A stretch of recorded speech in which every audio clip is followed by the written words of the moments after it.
رسميا نيمار في الهلال السعودي، ومفاجأة جديدة من مفاجآت الدوري السعودي اللي بطلها نادي الهلال اللي يعود من جديد بعد فشل اتمام صفقة ليونيل ميسي ويتعاقد مع ابن السامبا نيمار دو سيلفا الهداف التاريخي لمنتخب البرازيل. اهلا بنيمار في الدوري السعودي مع كريستيانو رونالدو وكريم بنزيما ورياض محرز وساديو ماني وغيرهم من النجوم اللي هيقدموا لنا متعة ما كناش هنشوفها غير في الدوريات الخمسة الكبرى. ولكن تعالوا نتعرف على كل شيء عن صفقة نيمار وازاي انضم للهلال واستغنى عن برشلونة، وليه اختار الهلال بالذات، والهلال هيستفيد ايه، وهل الخطوة دي صح ولا غلط. ركز معايا ويلا نبدأ. اولا حابب اتكلم عن الدوري السعودي بشكل عام وازاي بقى يتعاقدوا مع نجوم بالحجم ده. الحكاية بدأت من شهرين لما صندوق الاستثمار السعودي بقى مسؤول عن الحصة الاكبر في الاربع اندية الكبار في السعودية، يعني فرصة فلوس كتير نقدر نشتري اللي احنا عايزينه وننافس بقوة. وافتتح الكلام نادي النصر السعودي وتعاقد مع كريستيانو رونالدو براتب سنوي 200 مليون يورو عشان يبقى الهداف التاريخي لكرة القدم، صاحب الخمسة كرة ذهبية وتاريخ عظيم محتاج يوم كامل عشان نتكلم عنه في نادي النصر السعودي. بالاضافة للعملاق السنغالي ساديو ماني اللي خد افضل لاعب في افريقيا اكتر من مرة. طيب مين في الهلال هجوميا؟ مفيش حد.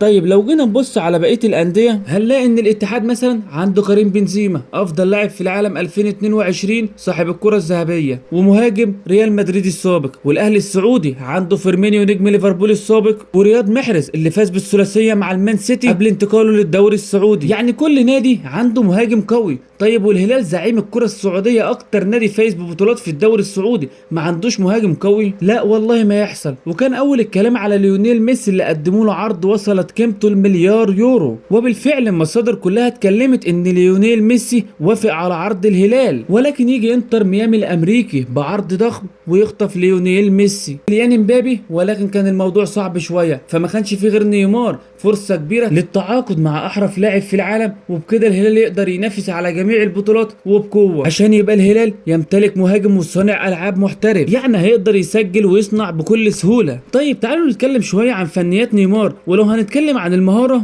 نيمار الاكثر مراوغه في الشامبيونز ليج دوري ابطال اوروبا، يعني مفيش مهاره اكتر من كده. نيمار طول عمره لاعب مزاج بتاع شو، يختلف تماما عن رونالدو وبنزيما ومحرز وفيرمينيو. دول لعيبه دايما مستنيين منهم اهداف وصناعه، ولكن نيمار مستنيين منه اهداف وصناعه برضه، ولكن ضيف عليهم المتعه والمهاره. بس لك ان تتخيل يا صديقي، انت هتشوف كريستيانو وبنزيما وفيرمينيو ومحرز ونيمار وكانتي وغيرهم من النجوم في دوري واحد، مش تحس انك بتتفرج على دوري اوروبي؟ وده اللي كانت عاوزه توصل له السعوديه. وبالفعل بداوا يتعاقدوا مع نجوم كره القدم لعيبه ومدربين، وده طبعا بيزود شعبيه الدوري السعودي. طيب ونروح لاهم حاجه في الحلقه وهي تفاصيل صفقه نيمار. هل هنسمع رقم خيالي؟ تعالوا نشوف. اولا الهلال هيدفع لباريس سان جيرمان 90 مليون يورو قيمه التعاقد زائد راتب سنوي 80 مليون يورو، ولسه منتظرين نشوف احرف لاعب في الدوري السعودي هيقدم ايه. وبكده يبقى انتهت حلقتنا. ما تنساش تعمل لايك وتشترك في القناه وتفعل زر الجرس عشان يصلك كل جديد. سلام عليكم.